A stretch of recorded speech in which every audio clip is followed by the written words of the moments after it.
Oke, baiklah kita langsung mulai saja ya, teman-teman mahasiswa. Ini agar nanti yang menyusul atau yang tidak bisa hadir mungkin ya hari ini bisa lihat rekaman perkuliahannya ya, yang kemarin belum saya masukin ke Olu ya, nanti setelah ini saya akan masukkan ke Olu. Baik, sebelumnya saya izin share screen terlebih dahulu, teman-teman.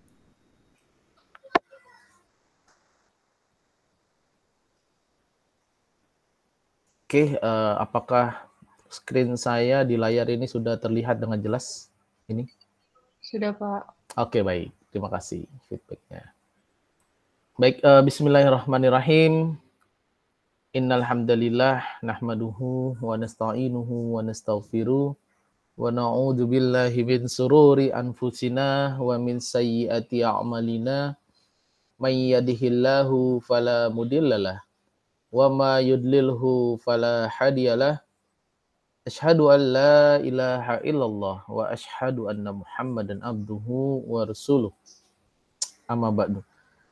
Pertama-tama, marilah kita panjatkan puji syukur kita kepada Allah Subhanahu wa taala yang mana sampai dengan hari ini, detik ini masih memberikan kesempatan kepada kita semua, yaitu kesempatan untuk bisa mensyukuri nikmatnya.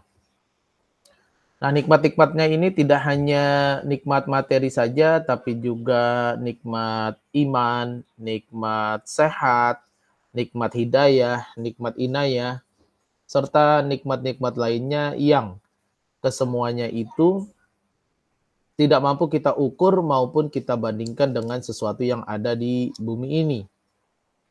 Salawat serta salam tercurah kepada Nabi Allah Muhammad Sallallahu Alaihi Wasallam beserta keluarga, para sahabat, serta para pengikutnya yang senantiasa istiqomah di dalam menjalankan sunnahnya. Dan semoga kita semua yang hadir di sesi perkuliahan secara virtual pada malam hari ini termasuk ke dalam umatnya yang mendapatkan syafaat dari beliau di hari yaumil akhir nanti. Amin ya rabbal alamin. Baik teman-teman mahasiswa semua, sengaja saya undur gitu ya waktunya karena memberikan kesempatan kepada teman-teman yang masih di jalan atau yang sedang makan malam mungkin ya, bisa join gitu ya. Baik, jadi ini 2 SKS saya mulai di jam 19.00 tadi, lewat 1 menit sih ya, lewat 1 menit. Maka ini 2 SKS itu 100 menit akan berakhir di jam 9 kurang 20 ya, atau jam 8 lewat 40 menit. Baik, teman-teman mahasiswa, saya himbau teman-teman mahasiswa untuk mengisi presensi kehadiran perkuliahan yang ada di sini ya, di Olu teman-teman. Jadi ada di sini, nanti teman-teman bisa akses. Oke. Ya, teman-teman mahasiswa bisa akses di sini, presensi kehadiran dan mengisi. Jadwal blended learning-nya sudah ada juga, tapi nggak terlalu berpengaruh ya, karena perkuliahan kelas karyawan ini online gitu. Terus di materi sudah saya share juga, dan kebetulan ada tugas ya, ada tugas. Durasi waktunya tugas adalah 2 minggu, nanti kita akan bahas. Baik, materi sudah ada di sini, di main materi ya. Oke, ya ini ya, saya bukakan lagi. Kalau terlalu kecil, sebenarnya itu bukan dari gambar ya, tapi dari PDF, jadi kalau dibesarkan bisa gitu ya, nggak pecah. Baik, seperti biasa, visi misi dari Prodi Teknik Informatika, terus ada komponen penilaian ya, supaya teman-teman, ini seperti reminder gitu ya, bahwa komponen penilaian ini terdiri dari 4 komponen ini. Teorinya 2 harusnya ya, sorry nanti saya ganti. Baik. Pada malam hari ini ya, kita akan mendiskusikan, membahas tentang di mata kuliah sistem informasi ini, yaitu tentang konsep daripada sebuah sistem.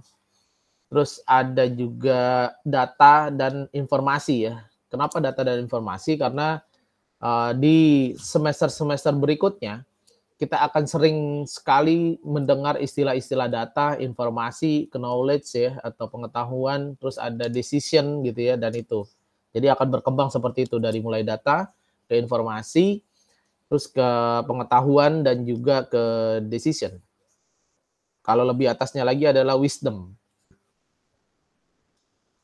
Oke, yang menjadi indikator kompetensi pada pertemuan di sesi kedua ini adalah mahasiswa mampu memahami, mengetahui, serta nantinya dapat menjelaskan tentang konsep sistem, proses-proses di dalam pengumpulan data, lalu informasi, jenis-jenis data juga ada nanti, terus fungsi dari informasi.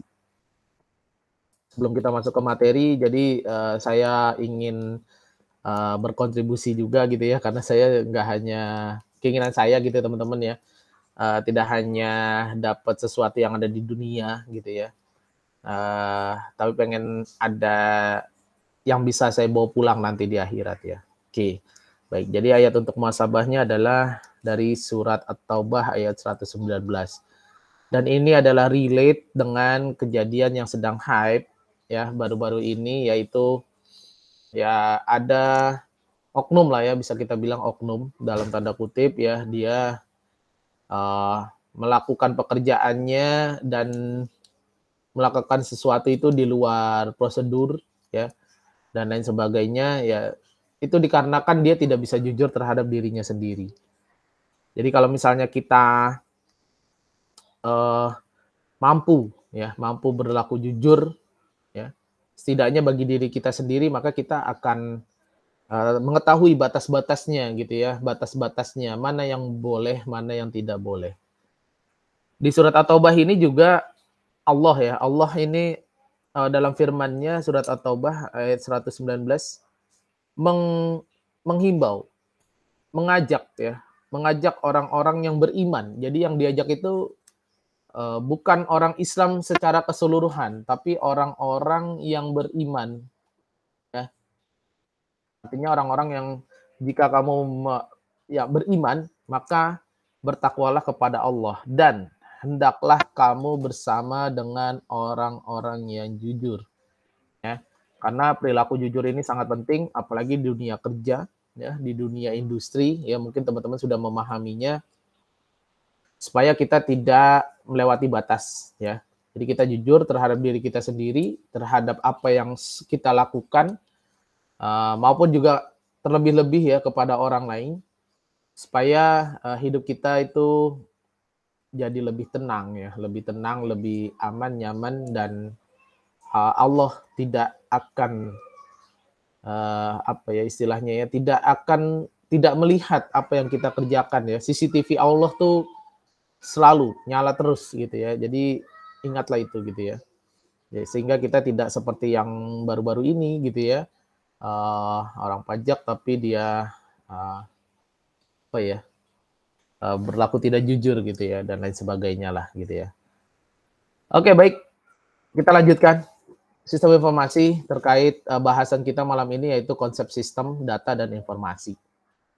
Baik, sebelumnya kita akan melihat data. Apa sih data gitu ya? Nah, data secara definisi, data is a stream of raw facts representing events occurring in organization or the physical environment before they have been organized and arranged into a form that people can understand and use. Jadi terjemahannya adalah data merupakan aliran dari fakta. Ya, muncul lagi istilah fakta. Aliran dari fakta yang direpresentasikan melalui kejadian, ya, kejadian-kejadian atau event, ya, di dalam sebuah organisasi atau lingkungan fisik yang itu sebelum diorganisasi, kalau misalnya lingkungan fisik gitu ya, dan disusun ke dalam bentuk yang dimengerti dan digunakan oleh user. Jadi ketika itu belum tersusun, ya itu masih berupa fakta, gitu ya, fakta-fakta. Nah, ketika itu tersusun, maka sudah mulai terlihat itu menjadi sebuah data. Jadi secara sederhana, data adalah fakta atau sebagian fakta. Ya, jadi dia adalah fakta atau sebagian, ya, parsialnya, itu bagiannya, bagian fakta yang mengandung arti. Jadi dia punya arti, bisa berupa angka, huruf, atau simbol khusus. ya. Atau bisa juga gabungan dari angka, huruf, dan simbol khusus. Nah, itu merupakan data. Terus ada beberapa jenis data yang dapat mewakili fakta-fakta, ya. Jadi misalnya datanya merupakan tipe alfanumerik gitu ya, alfanumerik. Nah, alfanumerik ini berarti dia direpresentasikan gitu ya atau diwakili oleh karena itu alfanumerik, jadi diwakili oleh angka gitu ya, angka-angka, letters tuh huruf ya, huruf dan karakter-karakter di luar angka dan huruf ya, seperti misalnya tanda seru, tanda tanya, titik, koma, tanda kutip, dan lain sebagainya. Nah, itu termasuk ke dalam alphanumeric data. Sedangkan jenis data image atau eh, gambar gitu ya, gambar, nah itu diwakili atau direpresentasikan dengan grafik ya, gambar yang berupa grafik. Ya, jadi gambar yang terdiri yang berupa grafik misalnya bisa saja tersusun seperti piksel-piksel yang disatukan gitu ya. Ya, dan juga yang sudah pasti foto juga termasuk image data atau data gambar gitu ya. Berikutnya ada juga audio data ya atau data yang sifatnya audio. Nah, ini diwakili bisa diwakili atau direpresentasikan dengan suara gitu ya. Suara ya. Terus bisa juga dengan noise ya atau suara-suara yang memang tidak begitu jelas. Oke. Yang tidak begitu jelas atau tones ya. Tones itu adalah irama gitu ya atau suara-suara yang dia karena berulang terus-menerus ya itu menjadi sebuah irama. Berikutnya adalah jenis data yang merupakan sebuah video ya, merupakan sebuah video. Jadi bisa saja ya memang dia gambar yang bergerak gitu ya video itu karena aslinya video itu adalah gambar yang bergerak gitu ya. Animasi juga begitu ya. Animasi juga gambar yang bergerak gitu ya. Baik. Nah, menurut Dr. Marseto Donoseputro ya, Donoseputro, dia merupakan mantan rektor Airlangga dan juga apa ya, kalau saya nggak salah itu eh, perwakilan wakil menteri bidang UNESCO gitu ya. Nah, beliau mengatakan, tapi udah almarhum ya, jadi saya mengutip dari bukunya, beliau mengatakan atau menyatakan, menstatement bahwa suatu data yang bernilai, ya, jadi ada data dan itu dikatakan bernilai, wajib ya atau harus memiliki 3 buah kriteria. Yang pertama adalah precision. Precision ini berhubungan dengan ketelitian. Ya, ketelitian, tingkat akurasi gitu ya. Ketelitian suatu data ditentukan oleh kecilnya perbedaan. Walaupun misalnya di dalam data-data tersebut ada perbedaan, tapi kalau itu mau dikatakan datanya presisi, maka tingkat perbedaannya itu semakin kecil maka semakin bagus precisionnya. Dan ketika misalnya observasi itu adalah ya contohnya misalnya teman-teman mengambil sebuah data dan itu diulangi pengambilan datanya, pengambilan sampel datanya, maka tingkat perbedaannya tidak terlalu besar. Gitu ya. Tingkat perbedaannya tidak terlalu besar, maka itu dikatakan datanya precision atau tingkat ketelitiannya tinggi gitu ya. Berikutnya yang kedua adalah kriteria yang kedua adalah comparability, yaitu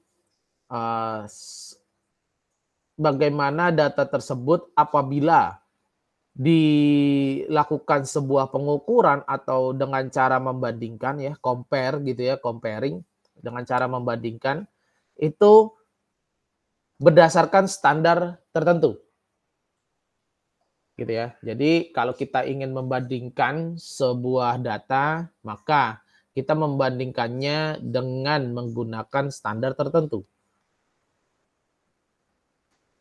Oke, yang ketiga adalah data tersebut mempunyai validity atau tingkat validitas. Ya, jadi datanya valid gitu ya, bukan hoax. Ya, datanya valid, maka itu data yang bernilai. Ya tentu saja apabila data tersebut memang dinyatakan valid, ya tentunya dia memiliki kualitas yang baik, gitu ya.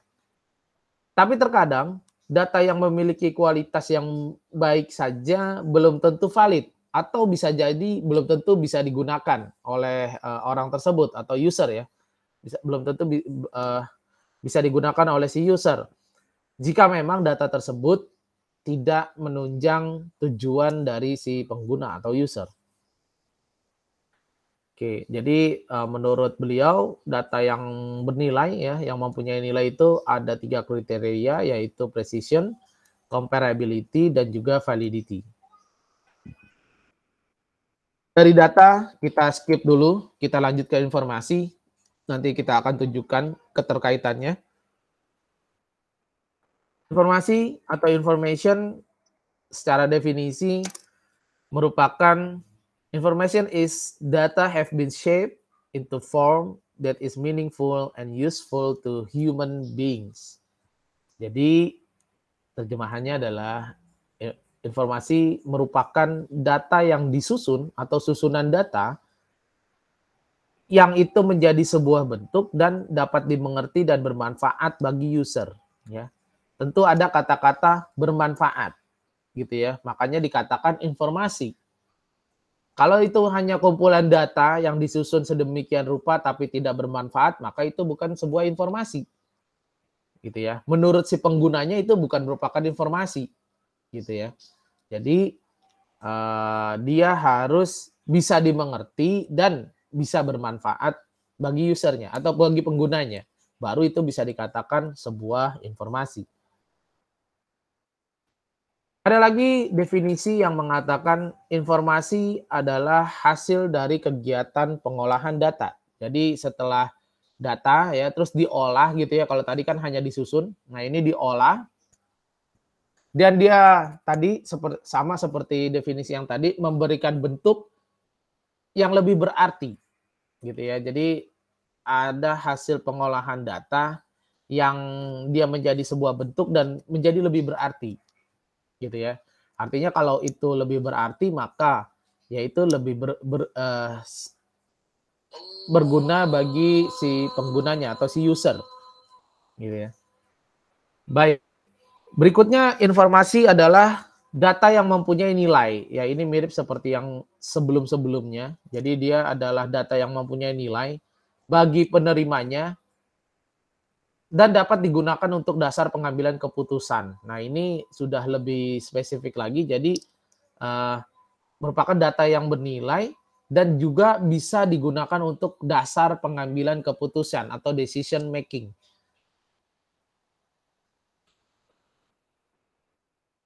Lanjutan dari informasi adalah knowledge.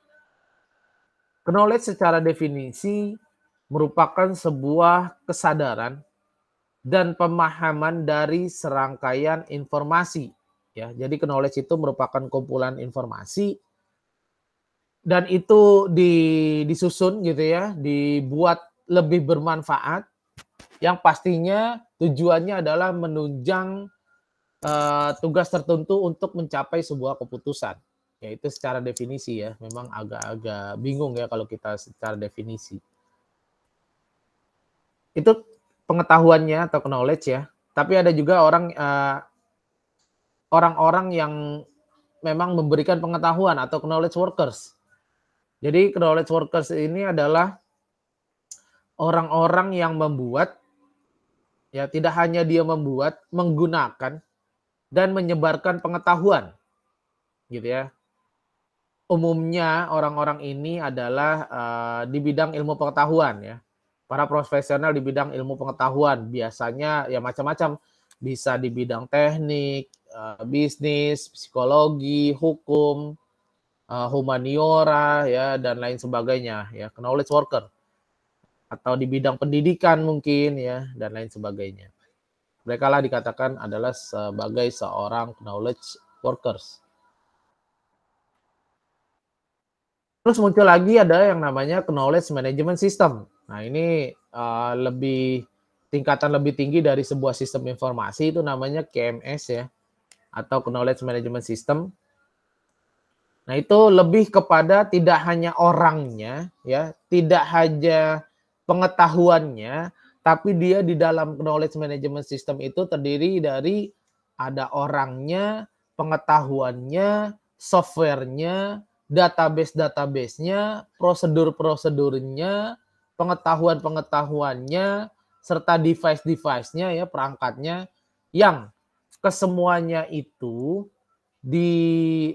digabungkan gitu ya, digabungkan yang tujuannya adalah digunakan untuk bisa itu membuat, menyimpan serta menggunakan pengetahuan atau mengolah pengetahuan dan tujuannya tidak hanya mengolah pengetahuan tapi juga pengalaman dari sebuah organisasi. Nah, itulah dikatakan knowledge management system atau KMS. Ya, jadi tadi ada dari data ya, data merupakan sekumpulan fakta ya atau facts ya, facts.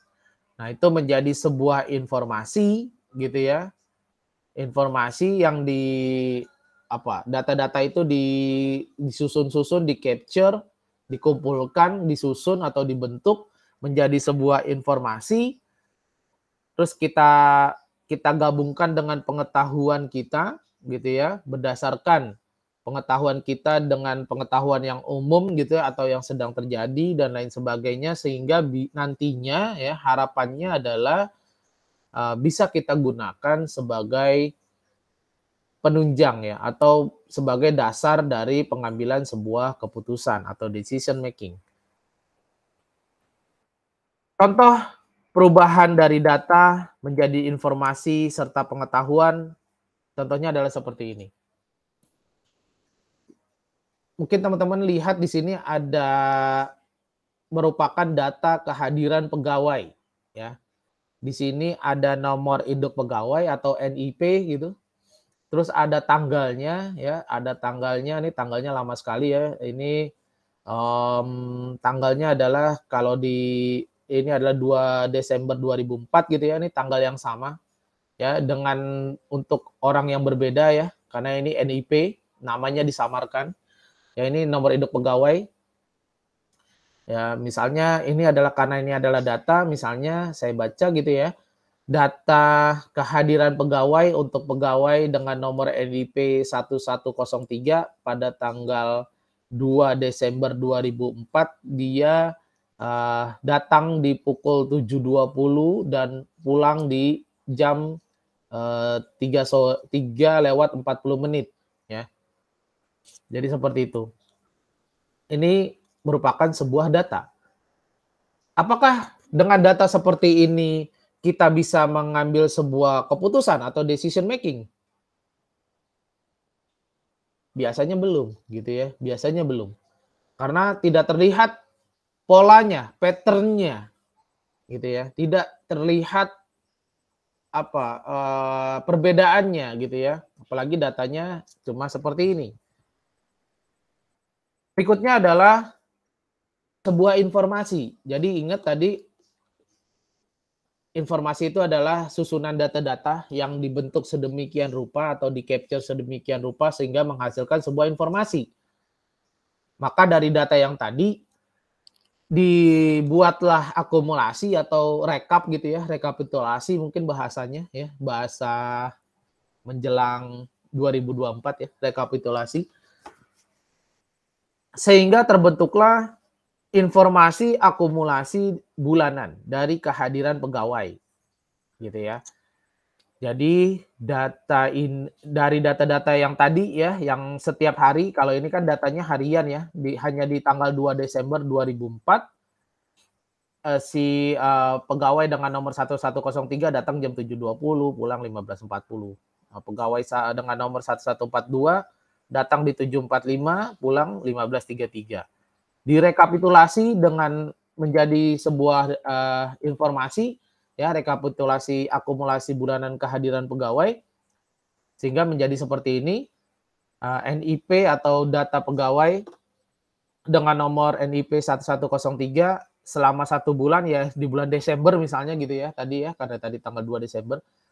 Di bulan Desember dia masuk sebanyak 22 kali atau 22 hari. Tidak pernah alfa, tidak pernah cuti, tidak pernah sakit, dan tidak telat. Berbeda dengan temannya, dengan NIP 1142, dia masuk 18 kali, alfa 2 kali, dan sakit 2 kali. Gitu ya. Nah, beda juga dengan pegawai dengan NIP 1156, masuk 10 kali, alfa 1 kali, cuti 11 kali. Untuk yang pegawai dengan 1173, dia masuk 12 kali, alfa 5 kali, dan telat 5 kali.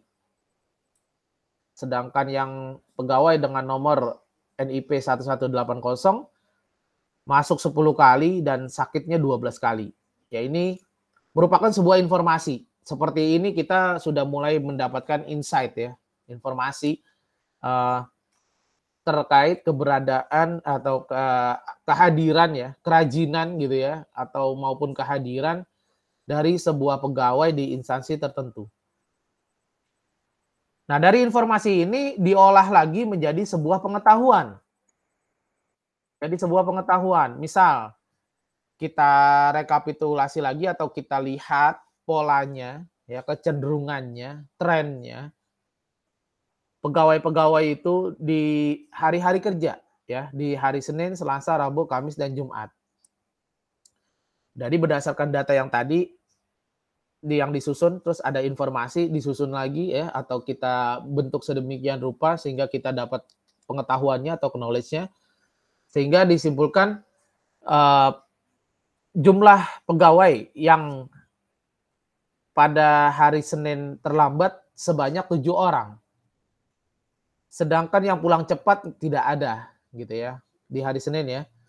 Terus yang izin ada 3, yang alfa ada 1. Sedangkan di hari Selasa itu normal, tidak ada yang terlambat, tidak ada yang izin, tidak ada yang alfa, ada 1 yang pulang cepat. Ya, mungkin karena lain suatu hal ya. Terus di hari Rabu ini masih dikatakan normal gitu ya, karena ada 1 yang terlambat ya. Terus ada juga yang pulang cepat. Tidak ada yang izin dan ada yang alfa 2. Sedangkan di hari Kamis tidak ada yang terlambat, ada 1 yang pulang cepat dan izin 1 dan alfa tidak ada. Sedangkan di hari Jumat, nah ini baru. Di hari Jumat terlihat ada 5 pegawai yang dia terlambat datangnya. Datangnya terlambat, tapi pulangnya cepat. Gitu ya, sudah datang terlambat, pulangnya cepat. Ya, malah ada 8 orang. Ya, bahkan ada yang izin, izinnya juga cenderungnya banyak misalnya gitu ya di 1 bulan tersebut. Ya, ada yang ada sampai 4 ya yang izin dan juga alfa 2. Gitu ya. Oke, nah dari sini kita tinggal bisa menentukan pengetahuan yang ingin kita gali gitu ya. Kita mau, kalau dari kecenderungan ini maka yang menarik adalah di hari Senin dan Jumat karena angkanya tinggi sekali untuk yang terlambat ya dan juga pulang cepat di hari Jumat. Sehingga nantinya bisa kita highlight ya kejadian yang memang luar biasa yaitu di hari Senin dan Jumat ya. Kenapa ada yang sering terlambat di hari Senin dan juga yang di hari Jumat sering terlambat dan malah pulang cepat dan izin tuh banyak sekali di hari Jumat. Gitu ya. Nah, ini mungkin izinnya ini adalah dia bisa saja izinnya ini izin terlambat gitu ya, izin terlambat ya, karena ini nggak ada yang izin pulang cepat ya, karena nggak ada yang pulang cepat. Nah, kalau yang di sini di hari Jumat 4 orang ini yang izin berarti dia bisa saja dia izinnya datang terlambat atau bisa saja dia izinnya pulang cepat. Gitu ya, makanya inilah yang kita ingin analisis atau yang kita ingin cari tahu problemnya di mana. Nah, itu merupakan dari sebuah data menjadi informasi dan menjadi sebuah pengetahuan. Sehingga di level yang lebih tinggi lagi kita bisa menentukan sebagai dasar pengambilan keputusan, ya. Makanya bisa saja itu dimunculkan sebagai kebijakan ya dari perusahaan tersebut atau instansi tersebut terkait penataan jam kerja karyawan ya. Dilihat dari pola yang tadi ya, maka muncullah kebijakan baru khusus untuk hari Senin dan Jumat karena terlihat luar biasanya kecenderungan polanya adalah di hari Senin dan Jumat. Maka bisa saja untuk supaya pegawai itu jadi lebih rajin dan yang sudah rajin tidak apa ya, terjadi iri karena temannya diperbolehkan datang terlambat terus di hari Senin atau pulang lebih cepat terus di hari Senin, maka dibuatlah pengaturan jam kerja baru, yaitu hari Senin tidak dimulai jam 8, tapi dimulai di jam 10, karena banyak yang terlambat. Sedangkan hari Jumat karena banyak yang izin pulang cepat atau banyak yang memang pulang cepat gitu ya, maka di apa ya istilahnya ya, dibuat kebijakan ya atau aturan jam kerja baru, maka hari Jumat tidak terlalu lama, tidak sampai jam 4, hanya sampai jam 2. Nah, sisa jam kerjanya seperti apa gitu ya, karena di hari Senin dimulai jam 10 artinya kurang 2 jam gitu ya. Terus hari Jumat juga harusnya selesai di jam 4, berkurang 2 jam, maka sisa jam kerjanya itu dikompensasi ke hari lain, di antara 4 hari yang tadi. Jadi di hari Senin akan ditambahkan 1 jam, sehingga pulang di jam 5, mulainya di jam 10, pulang jam 5. Hari Selasa juga pulang jam 5, masuknya normal jam 8, pulang jam 5. Hari Rabu juga begitu, masuk jam 8, pulang jam 5. Kamis juga masuk jam 8, pulang jam 5. Dan hari Jumat masuknya jam 8, pulangnya jam 2. Ya, jadi sisa jam kerjanya yang dipotong di hari Senin gitu ya, ditambahkan di hari-hari yang lain juga, termasuk di hari Senin untuk jam kerjanya juga ditambahkan. Sehingga tidak ada yang merasa dirugikan, gajinya tidak dipotong karena jam kerjanya berkurang gitu ya. Ya ini adalah sebuah konsekuensi dari pola yang tadi. Ya mungkin saja kenapa mereka hari Senin banyak yang datang terlambat karena ya jadi sekedar informasi teman-teman, ini adalah sebuah data real di instansi tertentu yang dijadikan sebuah penelitian, sebuah riset di mahasiswa. Nah itu jadi ada instansi pemerintah yang bukan pemerintah, non pemerintah. Nah ini jadi ada beberapa ternyata karyawannya itu tinggalnya di luar kota. Jadi kalau hari Senin karena crowded sekali, mereka langsung dari luar kota gitu ya, ada yang tinggal di Purwakarta, ada yang tinggal di Bandung ya, ada yang tinggal di Sukabumi mungkin, atau di Bekasi ya, karena hari Senin itu crowded sekali, maka ya penataan jam kerjanya mulai jam 10. Nah hari Jumat kenapa banyak yang pulang cepat ya, izin pulang cepat atau pulang cepat, karena yaitu mereka tinggal di luar kota, ya mereka supaya tidak terlalu malam untuk hari Jumatnya. Nah kalau hari-hari lain, itu biasanya yang sering terlambat dan datang terlambat itu ternyata mereka di sini ada yang kos, ada yang ngontrak, dan memang ada yang punya rumah sendiri juga di Jakartanya. Jadi seperti itu, salah satu contoh ya, bagaimana merubah data menjadi sebuah informasi, menjadi sebuah pengetahuan ya atau knowledge, dan juga bisa digunakan sebagai dasar dari pengambilan sebuah keputusan atau decision making. Baik.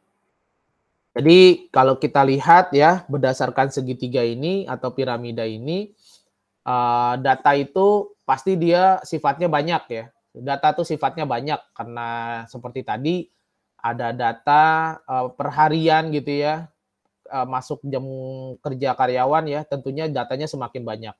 Nah, ketika menjadi sebuah informasi maka dia semakin mengecil gitu ya. Hanya diambil yang dibutuhkan saja, apalagi diambil untuk sebuah knowledge ya. Dan untuk sampai ke tingkat kebijakan atau wisdom, maka tidak membutuhkan sesuatu yang banyak gitu ya, karena sudah terbentuk dengan rapih gitu ya. Oke, ya ini contohnya tadi ya. Jadi, datanya adalah data absensi pegawai ya, yang sangat banyak. Ada pegawai dengan nomor NIP 1104, data masuk hariannya seberapa banyak gitu ya, selama 22 hari kerja di bulan Desember.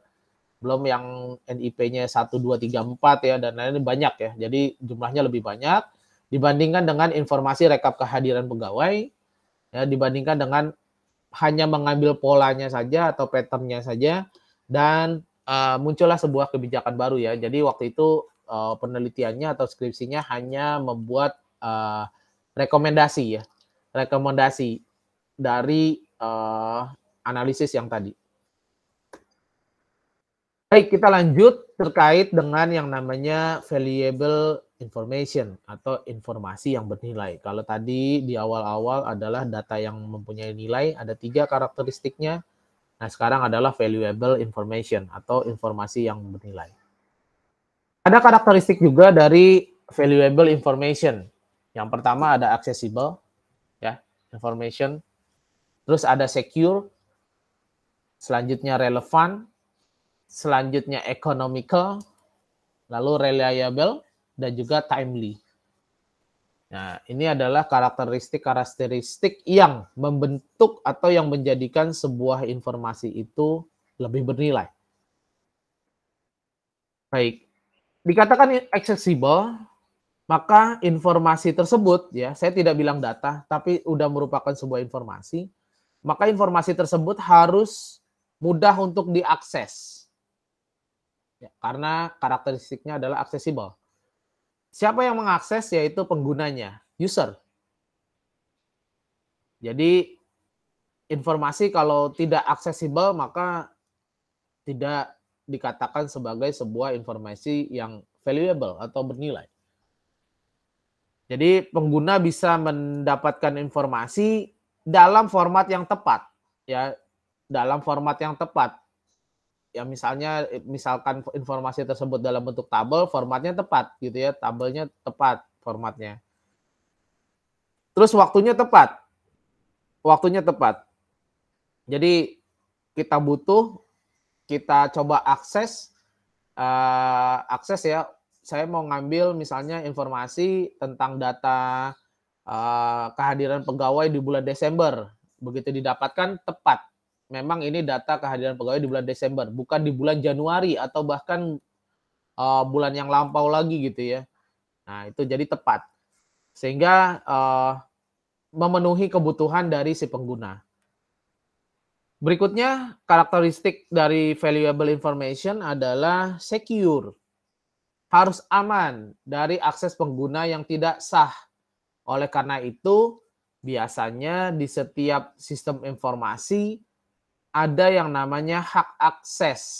Ya, ada yang namanya hak akses. Misalnya, mungkin teman-teman kalau di komputer teman-teman dibuat sebuah password gitu ya, password, jadi sehingga itu setidaknya melindungi dari pengguna yang tidak sah gitu ya, user yang tidak valid gitu ya. Ada adiknya mungkin coba-coba ya karena nggak tahu password-nya maka kan nggak bisa masuk. Tapi kalau tidak di-password-in, maka itu, ya itu tadi, eee, akan bisa disalahgunakan ya informasinya. Karakteristik yang berikutnya adalah relevan. Jadi informasi yang relevan adalah informasi yang terkait ya, yang terkait dan itu memang sangat krusial, penting gitu ya untuk pengambilan sebuah keputusan ya. Jadi, lawan kata dari relevan adalah irrelevan. Jadi buat apa kita mengakses informasi yang tidak relevan gitu ya. Ya itu nggak bisa dikatakan sebuah valuable information. Ya karena nggak informasi yang mendukungnya atau yang dijadikan supportnya itu nggak relevan gitu ya, nggak terkait gitu ya dan lain sebagainya.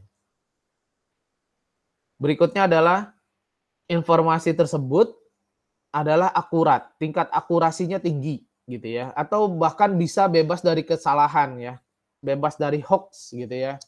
Nah itu, merupakan sebuah valuable information ya, kalau tingkat akurasinya sangat tinggi. Dan yang tidak kalah penting adalah, dari segi ekonomik ya, informasi juga harus bersifat ekonomis untuk diproduksi. Artinya informasi ini ya menguntungkan juga bagi si penggunanya. Karena bagi, eee, manajemen atau orang yang berkepentingan untuk mengambil sebuah keputusan, informasi itu harus senilai ya, informasi yang didapatkan itu harus senilai dengan biaya untuk mendapatkan informasi itu, atau biaya untuk mengolah informasi tersebut, ya. Jadi hitung-hitungannya ada. Sama kayak misalnya ada project untuk membangun sebuah sistem informasi. Nah, biasanya tuh orang keuangan akan menghitung dulu, mereka punya estimasi biaya gitu ya. Kira-kira kalau memang ini jadi dibuat sebuah sistem informasi, maka, apakah sebanding dengan, yang dikeluarkan sama yang nantinya, nilai investasinya gitu ya. Dengan adanya sistem ini bisa mengefisiensikan pekerjaan pegawai gitu ya, pekerjaan jadi lebih mudah, jadi lebih cepat dan lain-lain ya, laporan hingga, mudah untuk didapat, maka itu worth it lah gitu ya untuk dibuat gitu ya. Jadi sudah ada hitung-hitungannya oleh, orang keuangan gitu ya biasanya. Terus ada, informasi juga reliable ya, informasinya harus, dapat dipercaya oleh si user gitu ya. Nah, kalau kita ngomongin, reliable atau kehandalan gitu ya, kehandalan ya, bahasa Indonesianya reliable ini adalah andal gitu ya, kehandalan. Maka kehandalan informasi ini bergantung ya, atau tergantung pada kehandalan dari metode pengumpulan data. Misalkan kita mendapatkan informasi ya, karena kita ingin membuat sebuah penelitian ya, misalnya kita bikin sistem informasi di perusahaan X misalnya. Maka kita, mengumpulkan data dulu nih. Dari mana kita ngumpulin datanya? Ya dari yang memang orang yang kerja di perusahaan tersebut. Tapi tentunya jenis jenis orangnya banyak ya yang kerja di perusahaan tersebut. Nah, itu alangkah lebih baik kalau kita mendapatkan informasi dari yang memang bekerja di bidangnya. Misalnya kita ingin membuat sistem informasinya terkait, eee, sistem informasi untuk menghitung, keuangan misalnya atau sistem informasi pegawai misalnya di perusahaan tersebut. Maka yang kita kumpulkan datanya ya, melalui metode pengumpulan data bisa wawancara langsung atau kuesioner gitu ya, kita sebar kuesioner gitu boleh. Maka yang kita wawancarai adalah, HRD gitu ya, manajer HRD, staf HRD, dan lain-lain. Jadi jangan kita mewawancarai, kita ingin membuat sebuah sistem informasi, pegawai misalnya ya, atau untuk HRD. Maka yang kita wawancarai adalah produksi, manajer produksi. Maka itu, tidak handal. Informasi yang kita dapatkan walaupun memang yang yang kita wawancarai adalah memang orang yang bekerja di perusahaan tersebut, tapi, itu tidak reliable gitu ya datanya gitu. Kenapa? Karena ya orangnya nggak bekerja di bidang itu. Orangnya adalah manajer produksi gitu ya, atau, eee, manajer keuangan misalnya gitu ya, padahal kita ingin membuat sebuah sistem informasi pegawai di perusahaan X. Terus juga keandalan tergantung pada sumber informasi, ya sama ya. Jadi kalau misalnya, okelah sama-sama manajer HRD yang kita, wawancarai atau yang kita kumpulkan kuesionernya. Tapi yang satu memang bekerja di perusahaan tersebut, yang satu adalah vendornya. Nah, maka ini, kurang valid kalau yang kita dapatkan dari vendornya, gitu ya. Karena, kita ingin membuat sebuah sistem informasi pegawai yang nantinya akan digunakan di perusahaan tersebut, bukan di perusahaan vendor, gitu ya. Jadi tergantung juga pada sumber informasinya. Timely, ya timely. Jadi informasi yang tepat pada waktu yang tepat, gitu ya, ketika dibutuhkan. Jadi, yang namanya informasi, yang namanya data tuh punya rentang waktu, gitu ya. Misalnya bulanan, tahunan, bulannya bulan apa gitu ya, dan lain sebagainya. Ya, maka kalau misalnya kita dapatkan informasi ini, sebaiknya juga melihat rentang waktunya, ya. Contohnya misalnya kita ingin mengetahui kondisi cuaca minggu lalu, gitu ya. Nah, kalau kita punya data untuk, kondisi cuaca minggu lalu, tapi kita gunakan sebagai pengambilan keputusan untuk keputusan keputusan kita hari ini menggunakan jenis mantel yang seperti apa, apakah mantel dingin, ataukah mantel musim panas ya, ataukah mantel hujan ya, dan lain sebagainya, maka itu nggak relevan. Maka itu menjadi sebuah informasi yang tidak handal, reliable gitu ya. Oleh karena itu kita harus mempertimbangkan faktor waktu atau timely. Oke. Baik ya, itu tadi karakteristik dari valuable information. Nah, berikutnya adalah sistem konsep atau konsep sistem. Secara definisi, sistem merupakan sekumpulan hal ya, ada sekumpulan hal atau kegiatan ya, atau dia elemen atau subsistemnya ya, yang saling bekerja sama. Jadi ada elemen-elemen yang saling bekerja sama ya. Kalau misalnya, teman-teman juga pernah dapat mata kuliah, organisasi arsitektur komputer di semester 2 ini, maka yang membentuk, di komputer itu ya adalah elemen-elemen ya, seperti misalnya ada bus, ada ALU ya, arithmetic logical unit, ada control unit ya, prosesor, memori dan lain sebagainya dan semuanya itu bekerja sama ya, menjadi sebuah sistem gitu ya. Jadi kalau itu masing-masing bekerja sama jadilah sebuah sistem. Atau di dalam perusahaan ada bagian produksi, ada bagian keuangan, atau ada bagian apa lagi ya, HRD, ada bagian HRD atau kepegawaian ya, terus ada bagian, marketing atau sales, dan itu bekerja sama maka itu membentuk sebuah sistem, gitu ya. Ya, jadi pada intinya saling bekerja sama atau yang dihubungkan dengan cara-cara tertentu. Jadi dihubungkan dengan paksa dengan cara-cara tertentu sehingga dia menyatu ya atau membentuk satu kesatuan dan bisa melaksanakan suatu fungsi yang memang tujuannya atau goals-nya ya, menjadi goals-nya.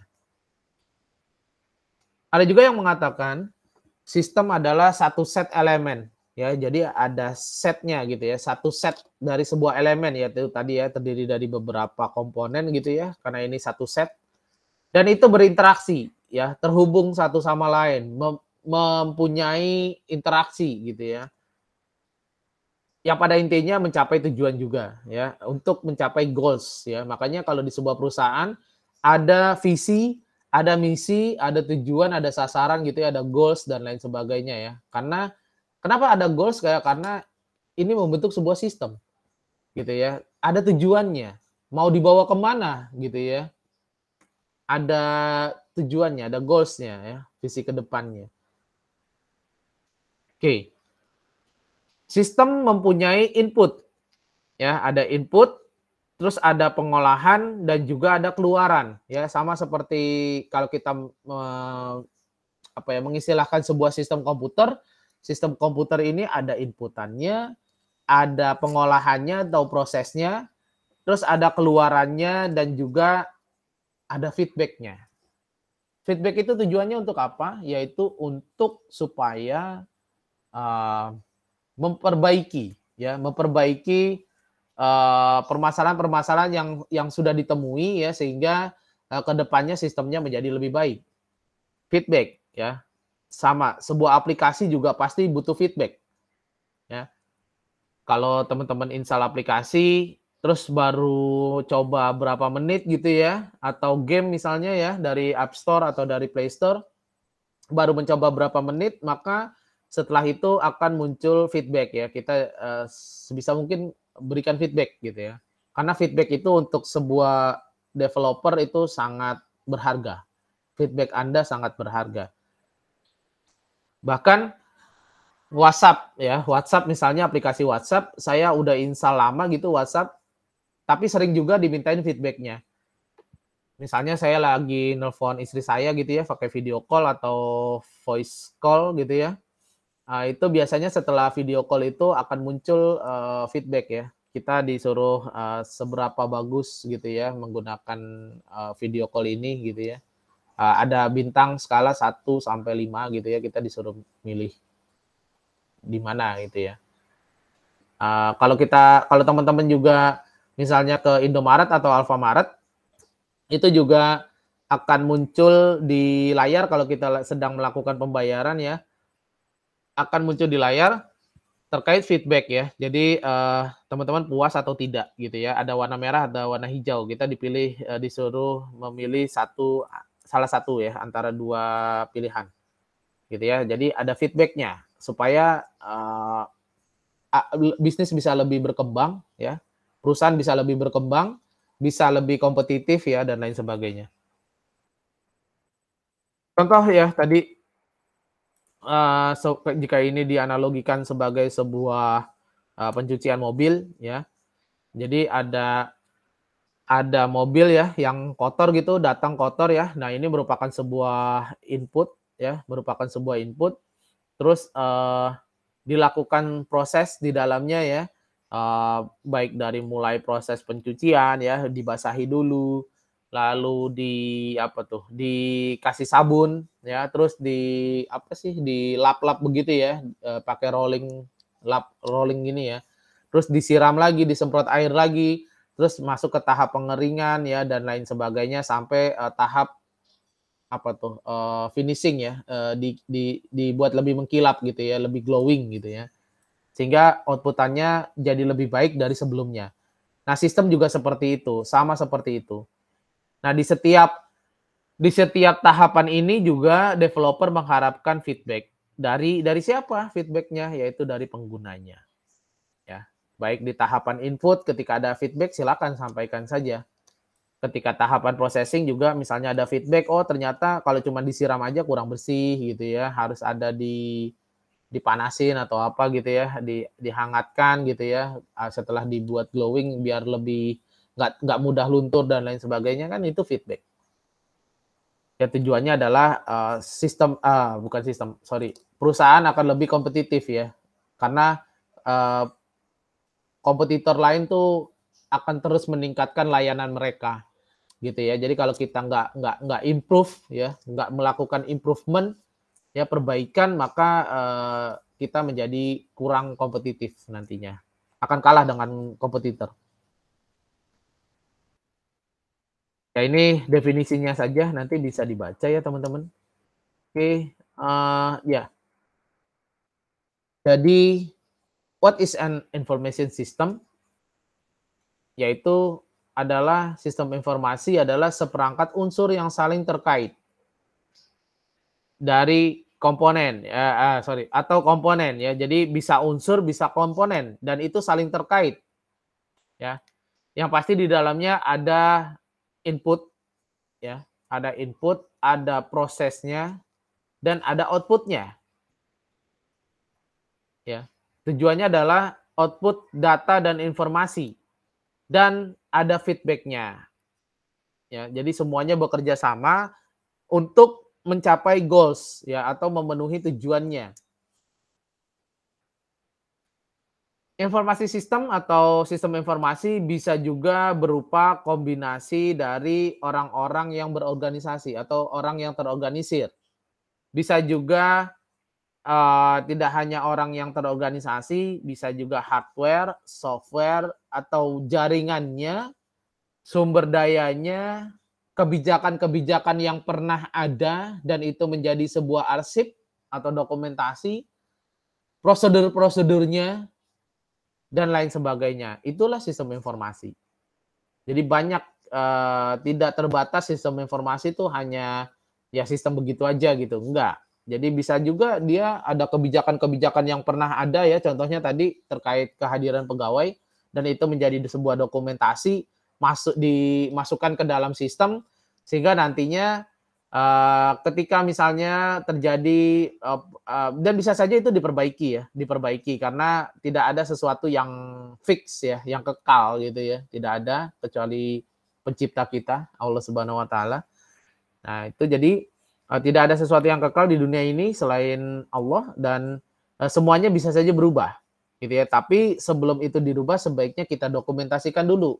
Untuk apa? Sebagai bahan pembelajaran kita atau bahan pembelajaran orang-orang yang akan datang setelah kita. Nah, kenapa kita harus belajar sistem informasi? Karena sistem informasi ini tidak hanya digunakan oleh perusahaan-perusahaan besar atau tidak hanya digunakan oleh pengusaha-pengusaha besar, skala menengah juga, skala kecil juga. Yang mereka menggunakan sistem informasi ini tujuannya adalah supaya lebih kompetitif untuk menjangkau pelanggan di seluruh dunia. Harapannya ya, jadi contohnya di sebelum era perkembangan teknologi yang masif seperti sekarang, mungkin orang kalau berdagang itu ya harus di pinggir jalan misalnya, kalau ingin laku. Tapi sekarang enggak. Dengan adanya sistem informasi, dengan adanya perkembangan teknologi, orang nggak perlu dagang di pinggir jalan, bisa saja dia laku. Karena lewat sistem.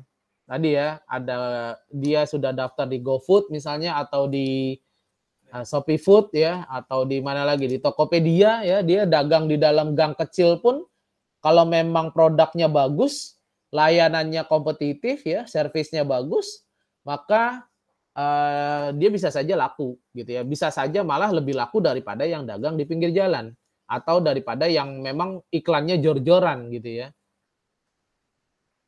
Terus juga kenapa kita perlu mempelajari sistem informasi?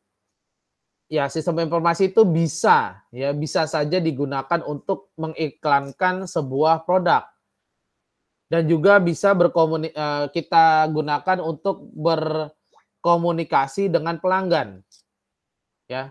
Dan menganalisis tren atau pola seperti tadi ya, pola kehadiran pegawai gitu ya. Nah, ini pola penjualan ya, gitu kan. Kenapa sih bisnisnya kurang laku, kurang kompetitif, padahal produknya bagus, layanannya juga oke gitu ya, dan lain sebagainya. Ternyata kita tidak menganalisis lebih jauh, tidak mempelajari lebih jauh tentang bisnis kita. Alasan lainnya adalah kenapa perlu mempelajari mata kuliah sistem informasi, karena para manajer menggunakan sistem informasi untuk membuat sebuah keputusan ya, atau decision making ya, seperti tadi contohnya.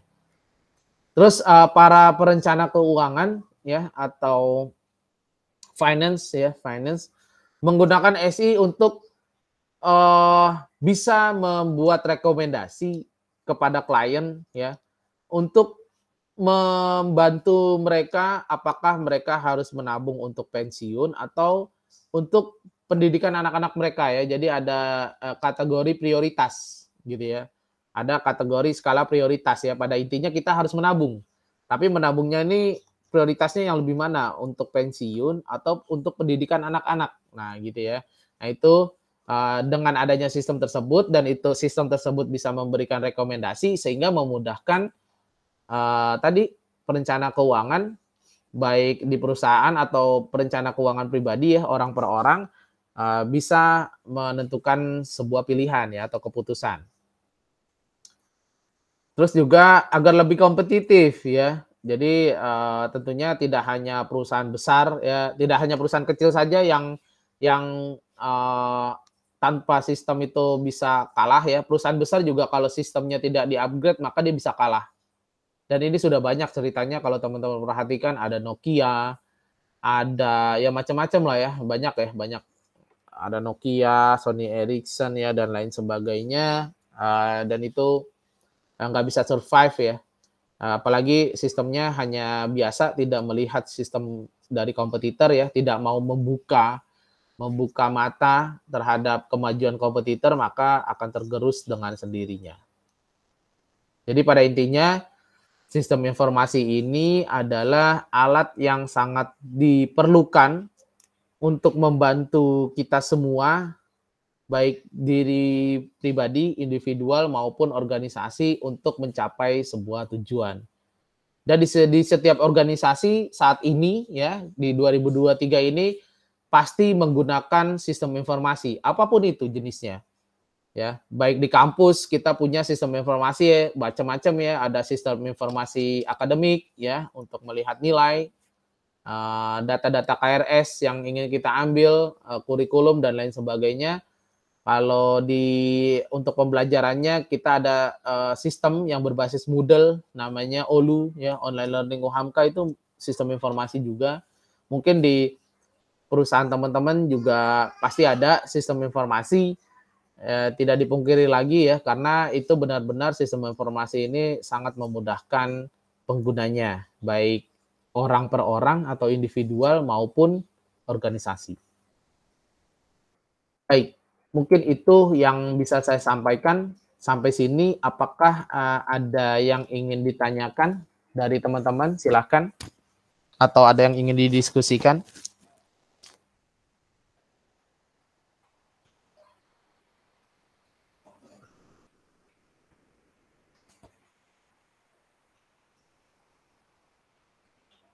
Oke. Oh cukup ya, udah pada ngantuk juga. Udah pada capek ya, hari Senin soalnya ya. Oke, baiklah ya, saya juga memahami teman-teman ya. Baik, kalau misalnya tidak ada yang ingin didiskusikan, mungkin teman-teman bisa lihat apa namanya olunya ya. Ada tugasnya juga teman-teman ya. Nah, tugasnya ini tidak 1 minggu ya, lama ya, 2 minggu ya untuk submitnya. Jadi teman-teman bisa 2 minggu ya batas submitnya, kalau saya nggak salah. 2 minggu dia. Jadi, oh salah ya saya upload yang salah, sorry, saya upload yang salah, nanti saya upload lagi ya. Sorry banget, malah data mining ya, saya upload, sorry. Jangan dikerjakan, nanti saya upload yang benarnya ya. Oke, sorry, kesalahan saya. Oke, nanti mungkin itu yang bisa saya sampaikan teman-teman mahasiswa. Selamat beristirahat. Terima kasih sudah hadir di sesi perkuliahan secara daring ini. Mohon maaf apabila ada kekurangan. Kalau kita tidak berdiskusi di secara virtual lewat Google Meet atau Zoom, bisa kita lanjutkan di chat mungkin ya, di grup boleh. Baik, marilah kita akhiri sesi perkuliahan kita dengan sama-sama membaca hamdalah. Alhamdulillahirabbil alamin. Kita tutup dengan doa. Ya, kita tutup dengan doa kafaratul majlis. Subhanakallahumma wa bihamdika asyhadu alla ilaha illa anta astaghfiruka wa atubu ilaik. Lebih kurangnya saya mohon maaf. Nasrun minallah wa fathun qarib wa basyiril mu'minin. Billahi fisabil haq fastabiqul khairat. Wassalamualaikum warahmatullahi wabarakatuh. Waalaikumsalam. Oke, terima kasih teman-teman mahasiswa semua. Selamat beristirahat. Sampai bertemu di pekan berikutnya. Rekaman perkuliahannya akan saya upload di Olu. Saya akhiri ya.